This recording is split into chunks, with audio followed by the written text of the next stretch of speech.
来讲较轻松的消息，即连假第二天，全台湾拢好天，中央气象局更加针对局部的所在呢，发布36度高温的警讯。天气一个热，大家爱耍水。台中龙园透早就真侪人伫排练，摆落长有300公尺。另外，伫粉林的龙园，共款真侪人，这个业者估计4天的连假有超过2万人次的人入园，要一寡免费的清水公园，透早嘛有真侪大人带囡仔去耍水。 下早落园门也未拍开，路口就真侪人伫咧排队，排队队伍嘛排尾300公尺遮尔长。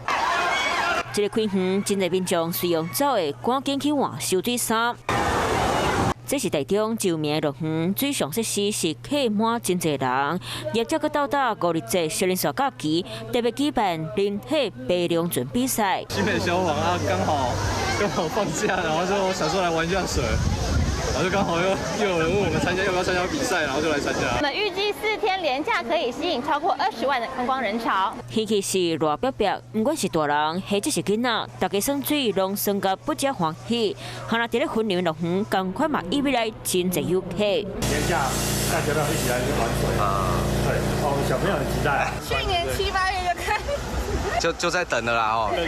端午连假这4天，水陆跳唱完的时候，预估来迎接上看2万人的这个旅游人潮。业者预估4天连假有2万人游客来，还那民众无想要开钱去乐园耍，免费的清水公园嘛真受到欢迎。 囡仔家己炸水枪、收水箍啊，规身躯浸伫咧水内底，那耍啊真欢喜，嘛笑甲嘴啊里塞塞。很开心，这个地方不错。太热了，然后只剩这个礼拜只有今天放假，是就带他们过来。5日节连假第2天，全台湾好天气。中央气象局嘛针对有的所在发布36度的高温警示，天气是有够热，嘛有耍水景点随便甲热的气气。